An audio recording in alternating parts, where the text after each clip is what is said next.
largest bulk of the brain. And I suppose the easiest way to start is with the gross anatomy. If you look at the lateral surface of the brain, we have the lateral sulcus, the frontal lobe, parietal occipital lobe, temporal lobe, lateral fissure. The central sulcus, dividing frontal from parietal lobes. The precentral sulcus and the post-central sulcus. This is central, precentral, post-central.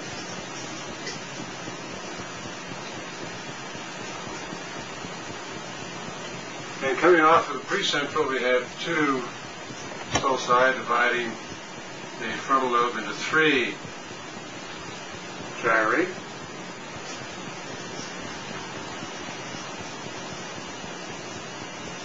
Superior, middle, inferior frontal, divided by the superior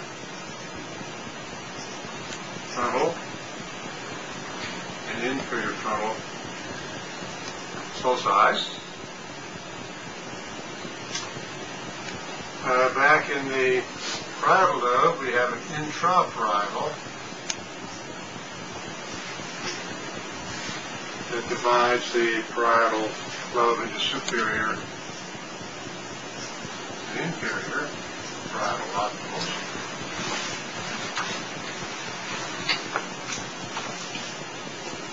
And then we have a superior, middle, and inferior temporal sulci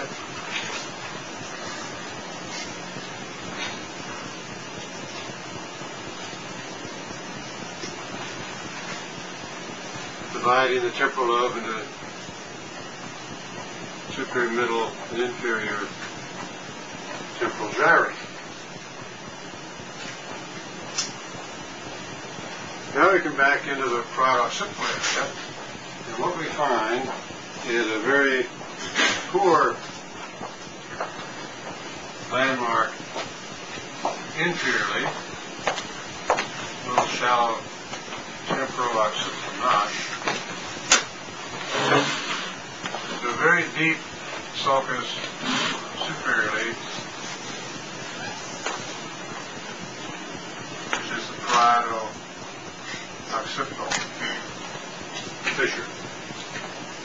And so we have an imaginary line dividing the temporal parietal lobes from the occipital lobe.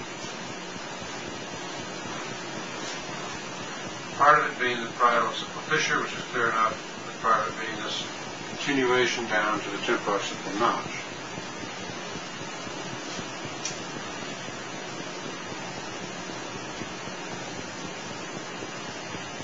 Any problems on this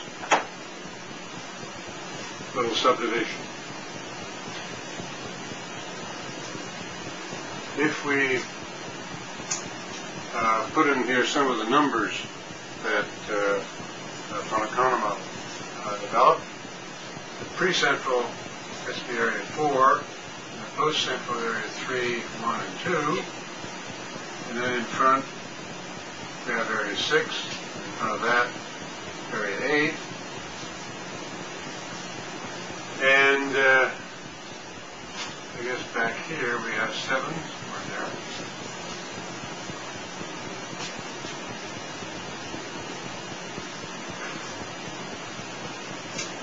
Then the only other one that I can think of as important is 41, which is in the buried portion of the supratemporal gyrus.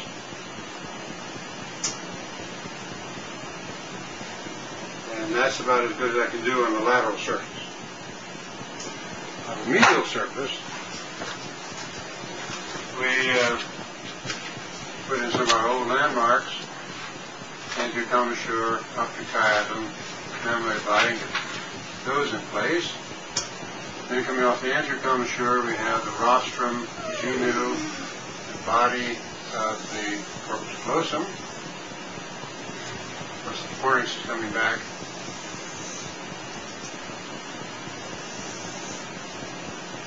like that. Septum loose between. And we have the aerofactory cingulate gyri, sulcus, cingulate sulcus.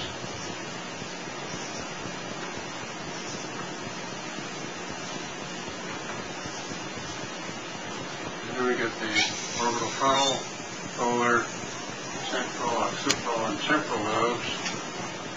Something like that. With some landmarks from the lateral surface coming over here, curving backwards, about a centimeter, very characteristic short central sulcus.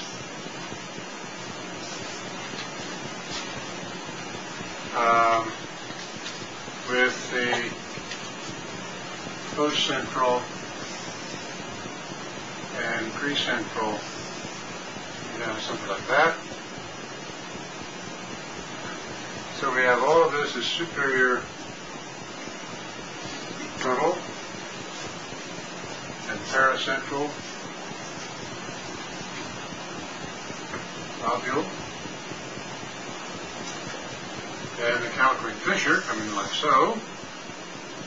That's the prior occipital fissure coming in like that. Here's the prior occipital and calcarine.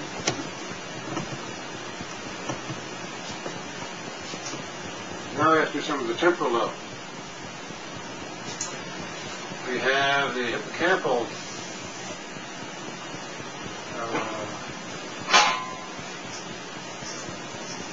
fissure.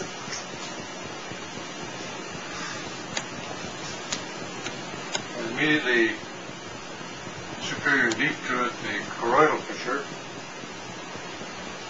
which goes into the choroid plexus of the temporal lobe. And then we have the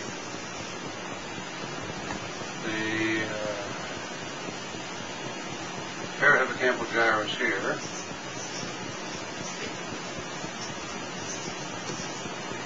With the, now it's easier, it's called the temporal-occipital sulcus, which used to be the collateral.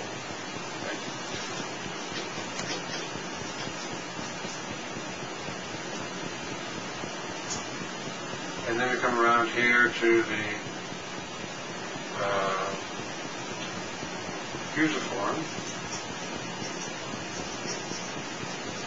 gyrus and inferior temporal.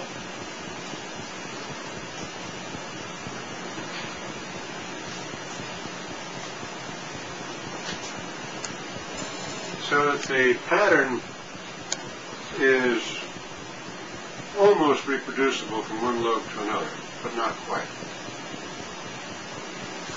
In the temporal lobes, we come around from lateral to inferior. We have superior, middle, inferior temporal gyri,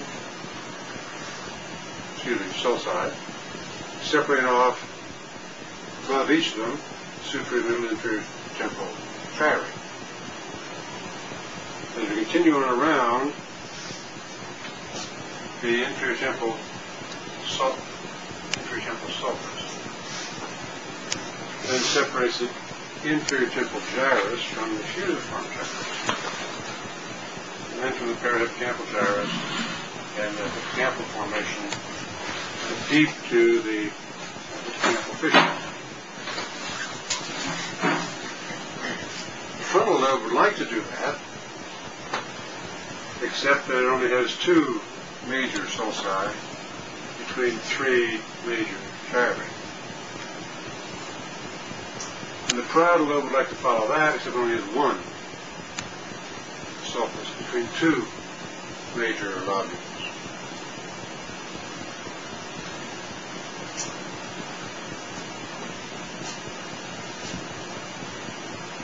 The calcarine sulcus is pretty obvious, grossly, separating superior and inferior gyri, which have particular names, the lingual gyrus and the cuneus,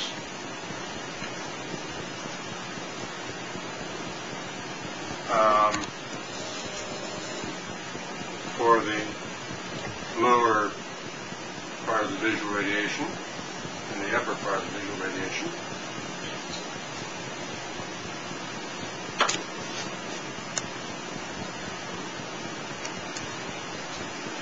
And then the cingulate gyrus sweeping around continuous with parahippocampal gyrus in the temporal lobe, something like that.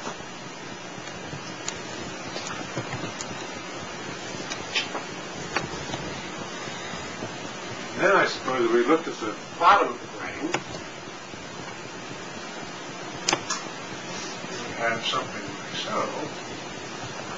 Here we have the midline and frontal pole, and the temporal pole coming in here. A sulcus. We're back here, which is the olfactory sulcus, in which lies the olfactory bulb and tract coming back. So here we have the gyrus rectus,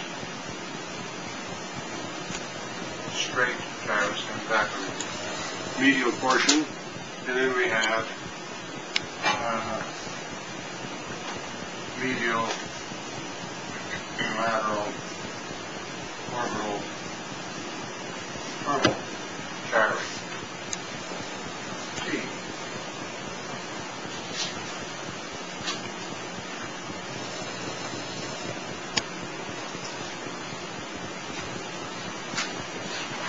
Any problems with this rough, gross anatomy?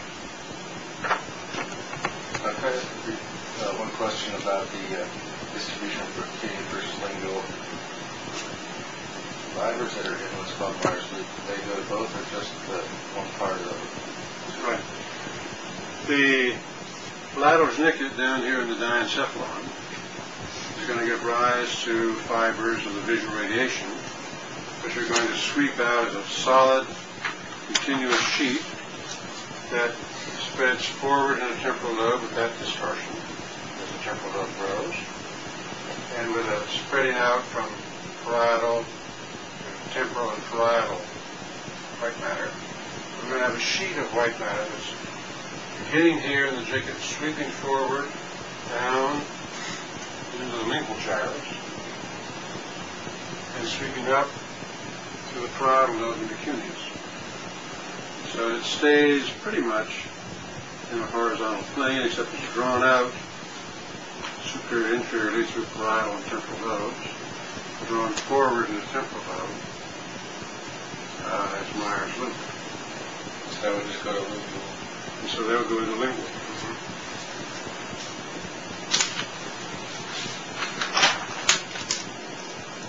But there's no real dividing line between the temporal and parietal. It's one solid sheet of fibers that find their way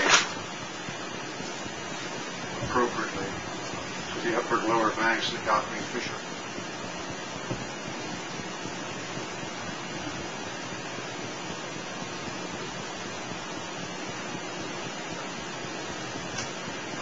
All right, now to understand how these pieces of cortex work, we probably ought to look at an ideal section, or a microscopic analysis of what's in any one of these gyri.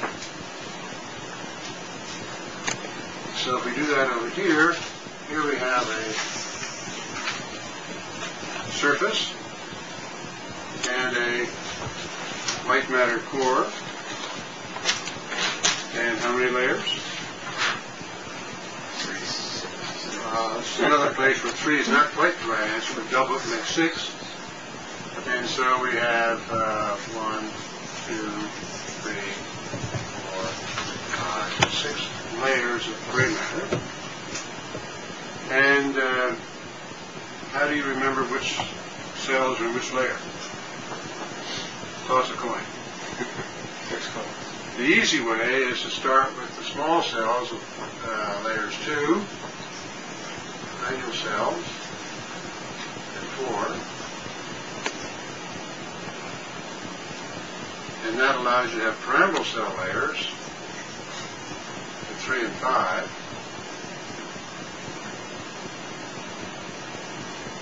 Layer 1 is just molecular,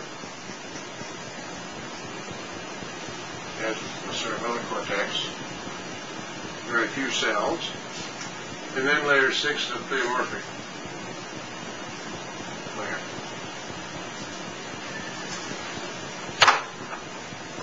So there are alternate layers, basically, of granule cells, pyramidal cells, granule cells, pyramidal cells, and then a couple layers thrown in on either side.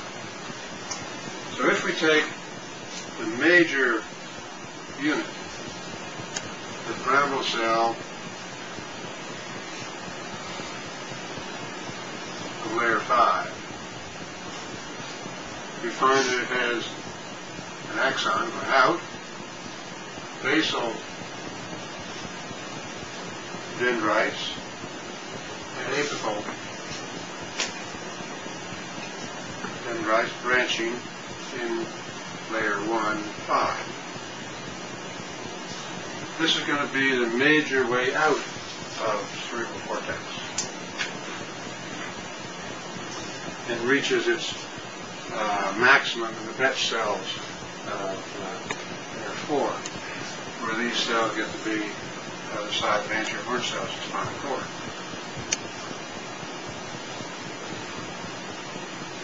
But smaller versions of them are present essentially everywhere.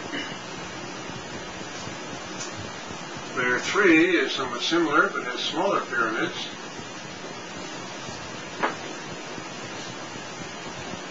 With apical dendrites and basal axons, some of which go out,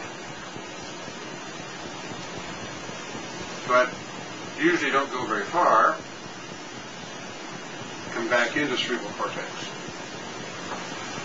That's some of the U fibers.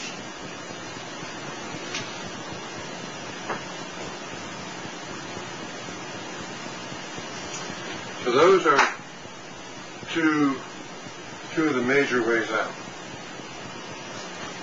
The granule cells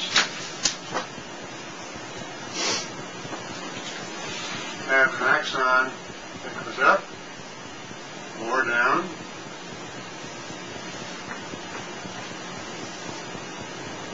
making connections vertically onto dendrites of the pyramidal cells and onto each other.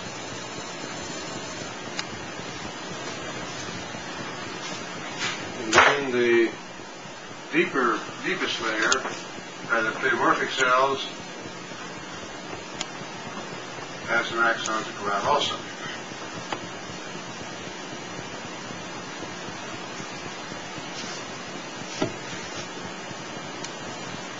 So the basic pattern here is one of a vertical column of cells that are interneurons, granule cells, and efferent cells, fibers. And now the question is, how do we get into it?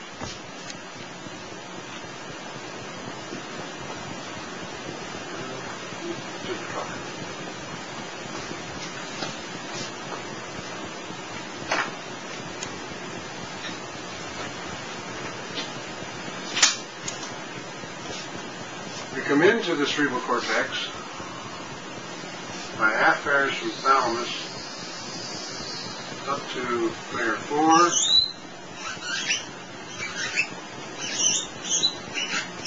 the very rich endings in layer 4 from the specific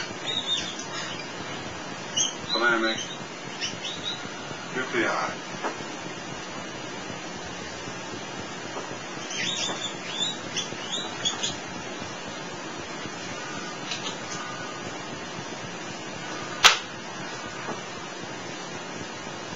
And then we have other fibers, some of which are these U fibers that run obliquely through the cortex, giving rise to more diffuse and more oblique endings in most of the layers of the cortex.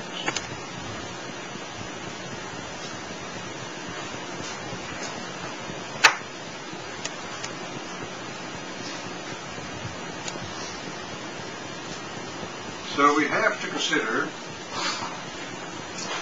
the cortex as we did everything else in lower structures. Cerebellar cortex, colliculi, association plate, you name it. We took a structure and considered its afferents and its efferents. And so we'll do the same with cerebral cortex. The afferents that are coming in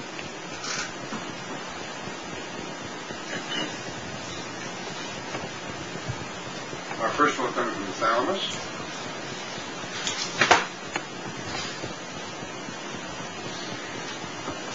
The exception of olfactory cortex, basal olfactory cortex, there is no other way in the cerebral cortex.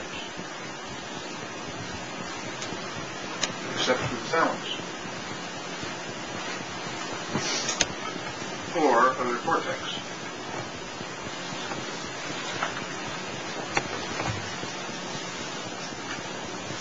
Here, Jew fibers. And this other cortex can be contralateral through the corpus callosum, and those can be homologous points,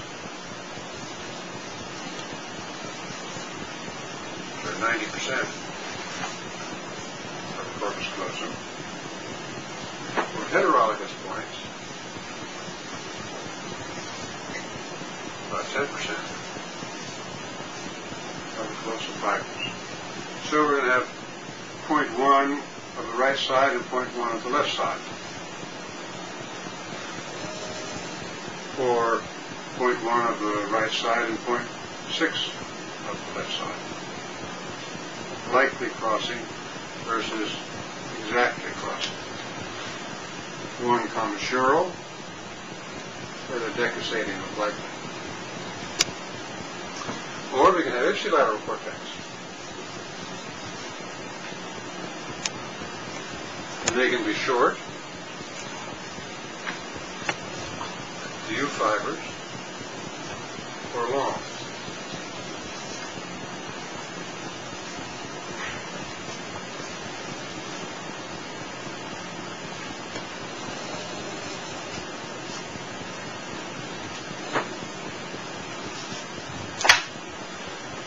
And then if we have consideration what the efferents are,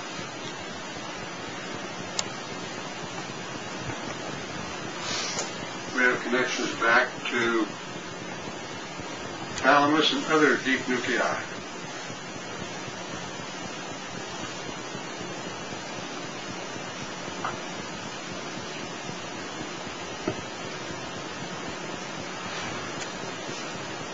That's part of the basic ganglionic extrapyramidal system. We have efferents down to the colliculi, the cerebellum.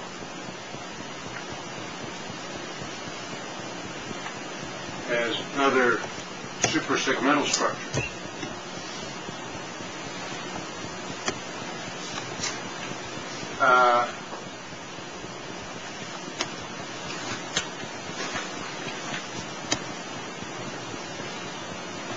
And then we've got long pathways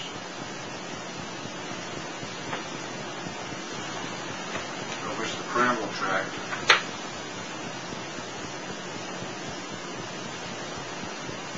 is the most famous.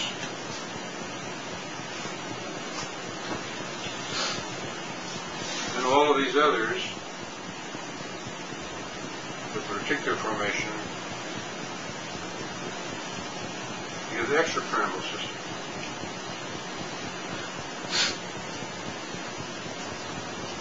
Systems.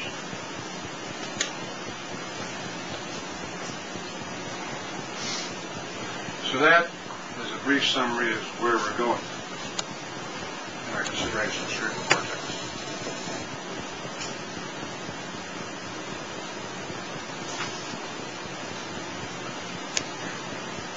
And so on both sides, afferent and efferent, we'll have an opportunity to review the whole rest of the nervous system. Because we're going to see that we'll begin with association plate elements that are projecting up to forebrain through thalamus, and through other deep nuclei, deep suprasegmental structures that'll project into thalamus. And so all of those lower afferents, ascending afferent fibers, are going to impinge on thalamus and be relayed into cortex. Basic pattern. And then all of the efferents are going to go out to almost everywhere. As two broad systems, I left out one's obvious here, of the cortex.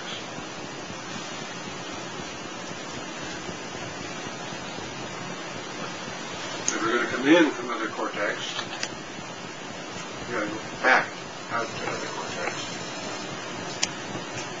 And so, if we're not careful, everything's going to be connected to everything else. And that gets to be just a little bit muddy, and so we have to break it up into pieces. Now, since everything comes in through thalamus, let's take a quick review of thalamus.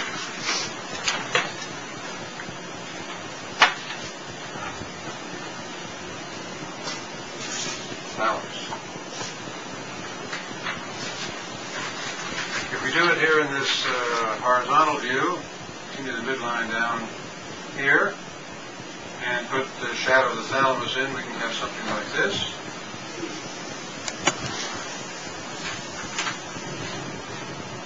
With a medial and lateral interlaminar complex, which is looked at in an axial plane, horizontal.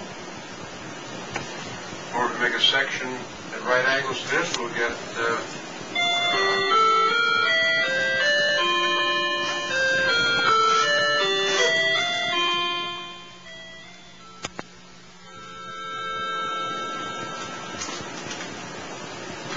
medial, lateral, and interlaminar.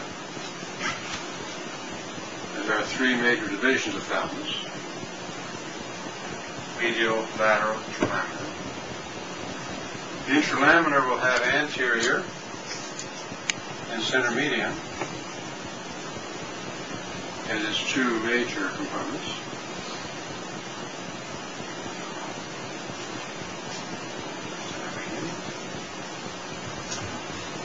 And the lateral, of course, will be divided into two parts, a dorsal and a ventral complex,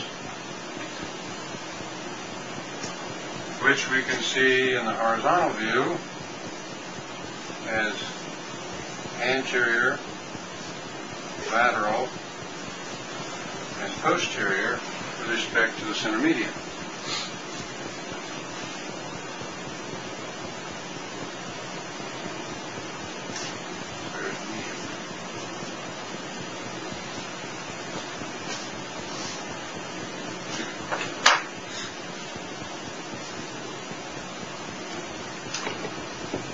And so, sorry? Where does the lateral group divide if you were going to put the lateral tier on that one? Right.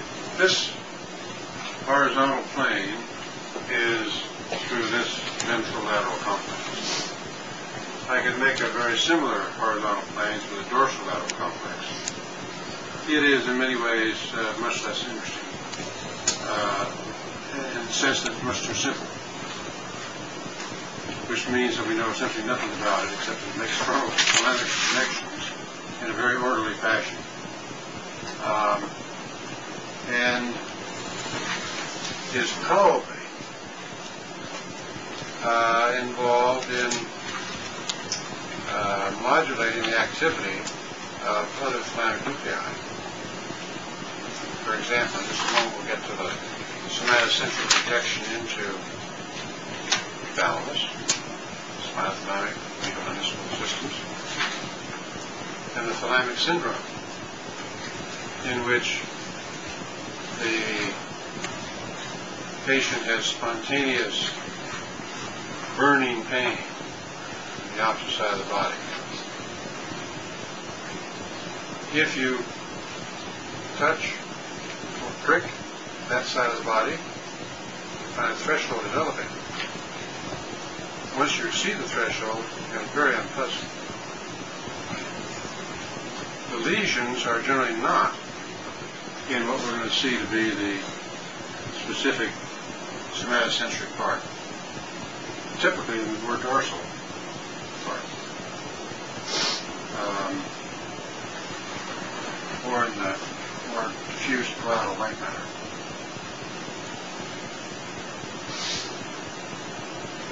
So, let me start with that system. That system is really two, which project where? Which part of thalamus? VPL, VPM. We have VPL, VPM, receiving face, arm, and leg fibers from the opposite side of the body of both small and medium-sized fibers. Small fiber system from dorsal root ganglia or trigeminal coming into Lissauer's tract or spinal tract and trigeminal, which overlap in the upper cervical cord, give rise to secondary collaterals into the laminated nucleus, 3 layers of cells, marginal flatness proprius, for the pain temperature system of face, arm, and leg. Polysynaptic connections between those. The final nucleus proprius component gives rise to crossing fibers that ascend as either trigeminal thalamic or spinothalamic up to VPM for face, VPL for arm and leg.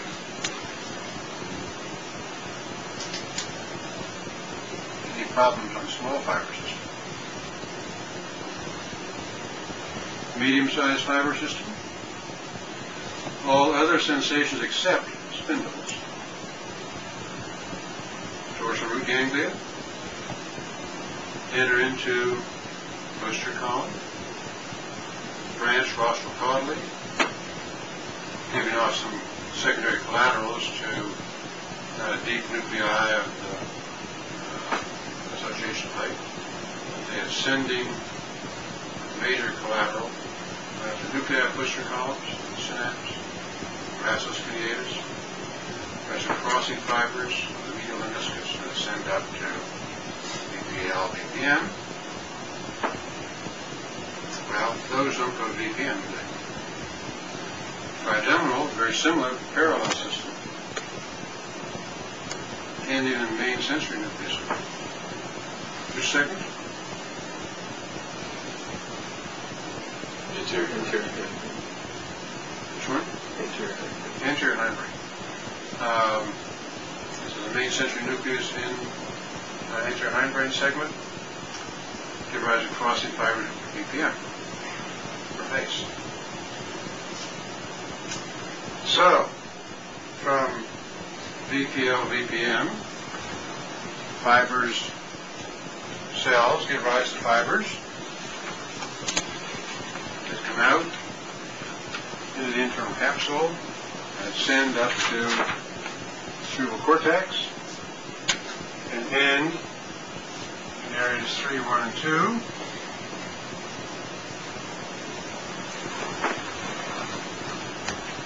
Central gyrus, the leg, arm,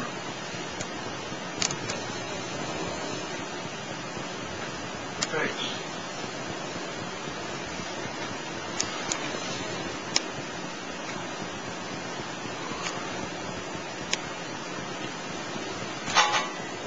And here the function of cortex seems to be to refine the quality, quantity, localization of the input.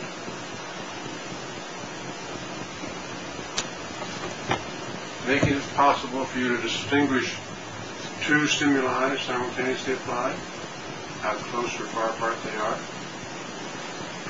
To distinguish light touch, movements of hairs, pain, intensity of pain, and so on. So essentially all of these sensations reach the cortex and are amplified or not, refined in terms of spatial, temporal, quantity aspects. It used to be said that pain stopped in the thalamus, didn't reach the cortex. That's sort of an oversimplification because of the preservation of pain with cortical lesions. But it's preservation of pain in an imperfect sense. They can't localize it as well. They can't grade it as well, quantitatively. They feel it. The threshold is not normal, and the other qualities of pain are not normal.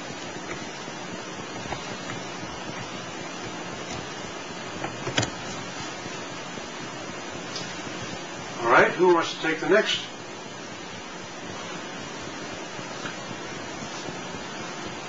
The next feature would obviously be the large fiber system. That's the muscle spindle system.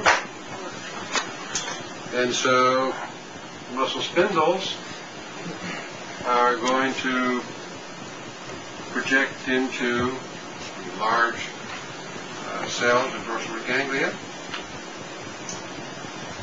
into the posterior columns with rostral, caudal, primary branches. And depending on where they come in from the arm or the leg, they will descend or ascend into Clark's nucleus, to rise the dorsal spinocerebellar tract, which is lateral, descending up into the cerebellum.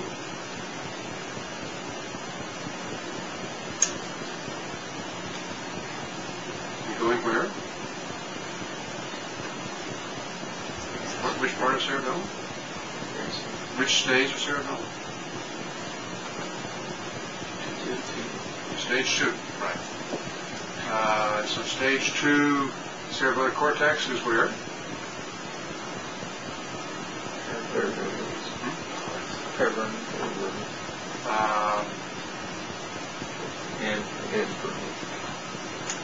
Well, it's paravermian in the heart and lateral. And vermian. So the anterior vermis and the posterior paravermis are going to receive the ascending fibers of stage 2 afferents and project from that cortex out where? The vermis project through the roof. Vermis out through stage 1 and roof nuclei, the cinder system. Paravermian out through stage 2 and the intermediate nuclei. Intermediate nuclei go to where? Superior Cerebellopetal coming out, crossing to the red nucleus. Red nucleus, strictly now for stage 2, gives rise to crossing fibers that come back down into the spinal tract. So we've completed a circle from an association plate of spinal segments, arch segments, into cerebellum, out of cerebellum, red nucleus, out of red nucleus, and back down to association plate, on exactly the same association plate elements, but nearby.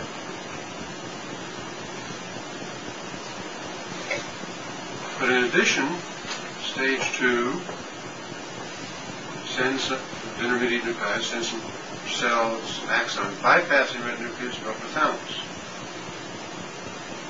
So we have these entering into what part of the thalamus? VL. So here we have VL.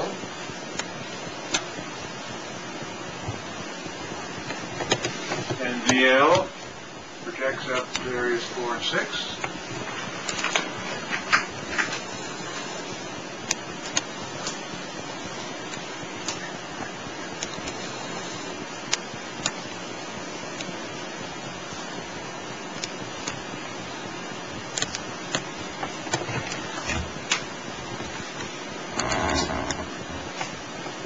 VA will come to probably tomorrow, get into the so-called basal ganglia.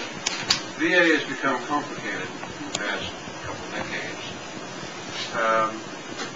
It used to be a private system for locus pallidus mostly. It's gotten confused now with VL. So we're going to bypass VA for a moment. What have we left out of the ventrolateral complex?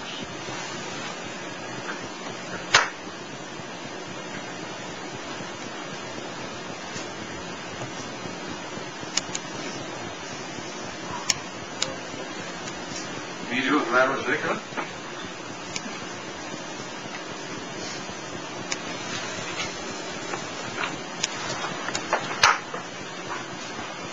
So you see there's a system to the game, and if you're looking at this cortex up here and saying, my God, I haven't got anything in it, what have I left out? I've got to get the thalamus in here somehow, and all of a sudden you realize you've left out a couple of the important relay nuclei, medial geniculus. How do we get to medial geniculus?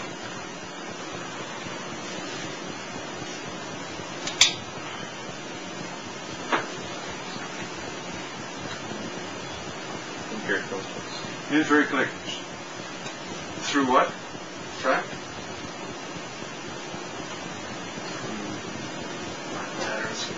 Breaking with inferior collicus. From inferior collicus to medial geniculus. And how do we get to inferior collicus? Lateral lemniscus. How do we get into lateral lemniscus? And a half dozen nuclei below that, beginning with the cochlear nuclei, going through the supraolive nucleus, nucleus trapezoid body, nuclei inferior and superior of the lateral lemniscus. We got all these little way stations that can be picked up electrically in the auditory evoked responses. All the way up to colliculus and past the colliculus in the medial geniculus. Of course, we got into the cochlear nuclei from the 8th nerve with their peculiar bipolar cells going out to the organ of Corti, the inner and outer hair cell layers, resting on the basement basal membrane, which is set into vibrations by movements of the oval window from the stapes, stirrup, last one, and the 3 little ossicles in the middle ear, out to the tympanic membrane, out to the air that's carrying my voice to you now. So that's going backwards.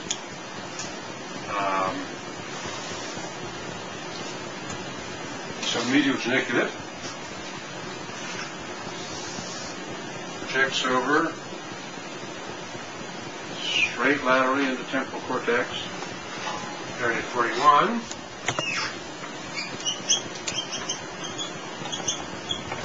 Which is in the superior buried surface of the temporal lobe. A pattern that if we were to open up the temporal lobe, that was upside down, so I put it this way. Open up lateral, what we're going to do, we'll just make a cut through the lateral fissure. We're going to spread the temporal frontal lobes, temporal parietal lobes back as far as the lateral fissure will let us go. Then we'll cut almost horizontal. And what we're going to see is a temporal lobe going back something like this. And back here we're going to have a cut surface where the parietal lobe and the temporal lobe fuse. We have a temporal stem back here between the two lobes. And we're going to see a sulcus come out here, which is transverse.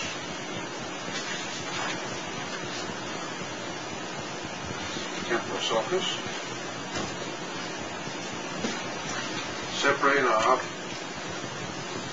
Heschel's gyri.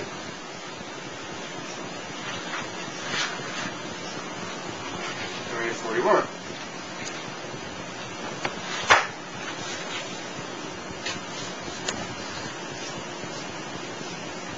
And that's where auditory cortex, that's auditory cortex from which medial geniculate, to which medial geniculate runs.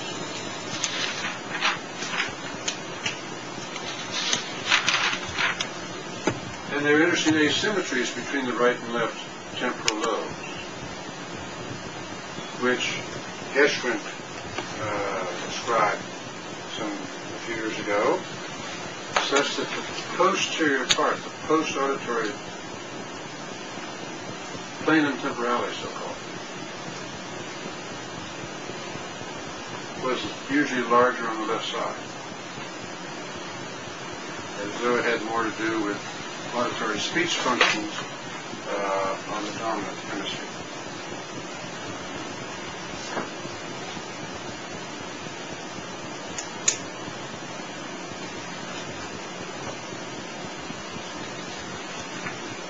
Now, lateral geniculate.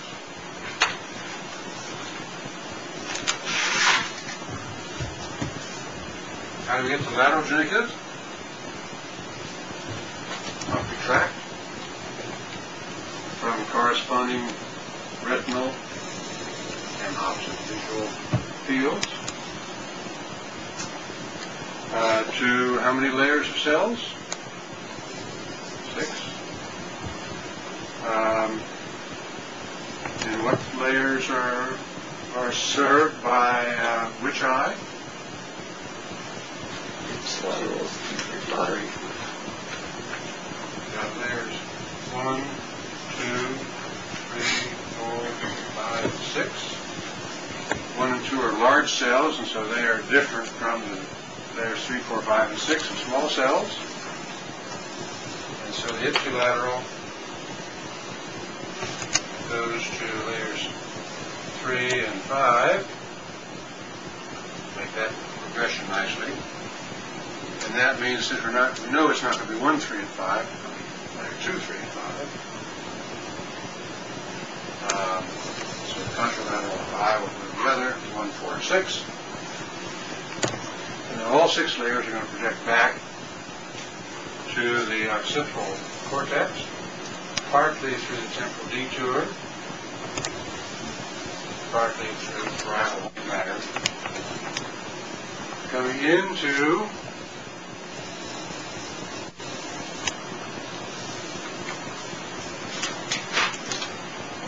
a little bit around the pole. There's a visual cortex. 17.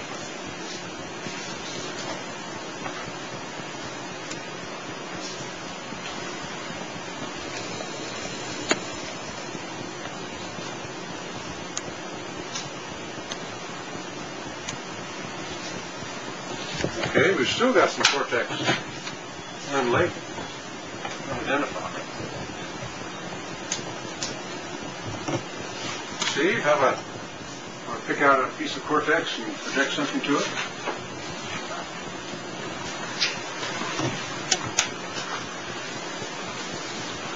How about an easy one? How about anterior nucleus? Singular.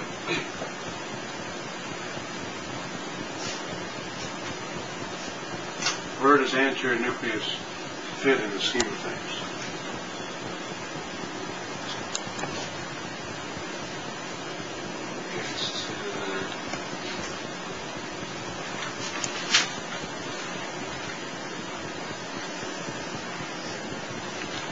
Singular gyrus. Singular gyrus around.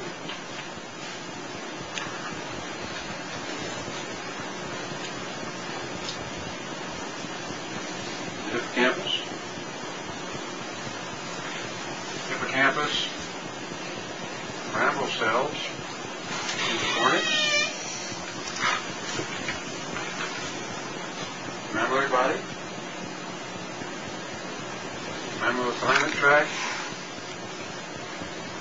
We now have a basic circuit, a double spiral, mammillothalamo cingulum, hippocampus, cortex, mammillary body, and so on. Limbic system. Going forward and around, spiraling laterally as the temporal lobe spirals, back again, following the fornix, which had embryologically followed the temporal lobe development in the first place. So we have the basic pattern of the limbic lobe.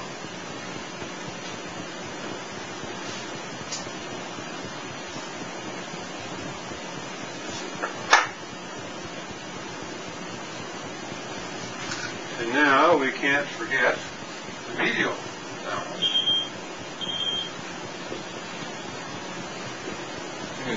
Can we? Medial thalamus. Frontal pole.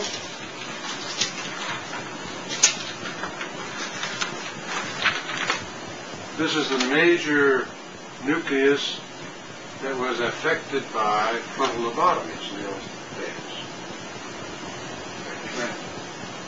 Cut the white matter, or decorticate the frontal pole, and medial nucleus of atrophy. Medial nucleus receives from hypothalamus, which receives from reticular formation and supracolliculus, both of which receive collaterals from ascending somatosensory pathways.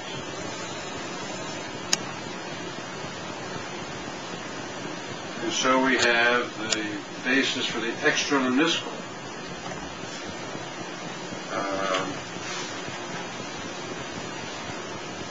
ascending reticulo, colliculo, hypothalamo, thalamo, frontal polar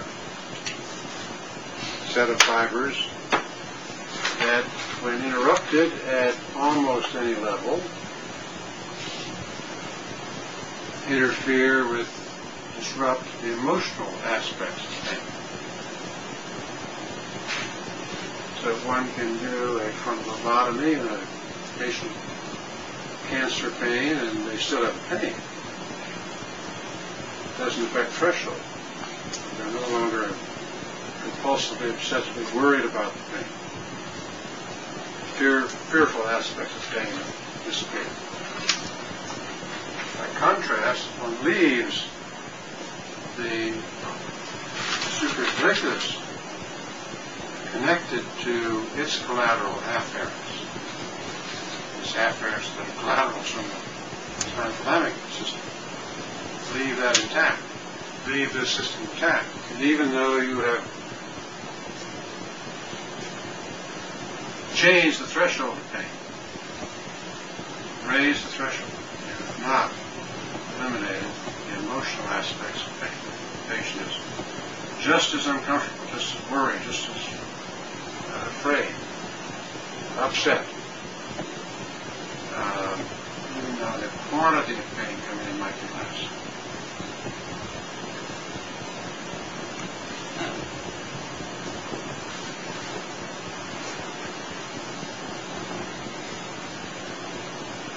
So, in minute remaining, what have we left out? We've left out center median, VA, deliberately. We'll come back to them. Otherwise, we've got the medial, anterior, VL, VP, and geniculus. We've got every kind of sensation, small, medium, large fibers, auditory. We've not got vestibular. Afferents in here. And we've not got olfactory.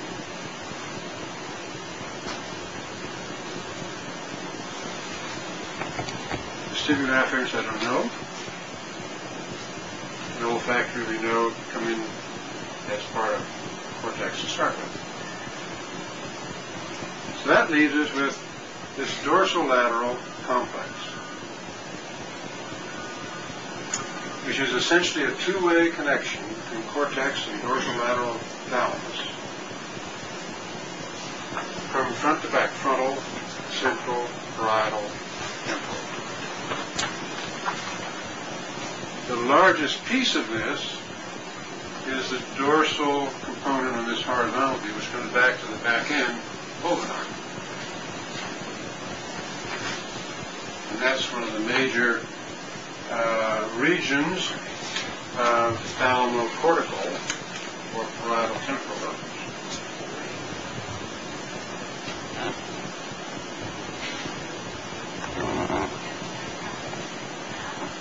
So any questions on cortical structure with the alternating layers of granule-pyramidal cells and with the thalamic afferents ending in layer 4 onto granule cells. Vertical intracortical association. And tomorrow the cortical effects. Yeah.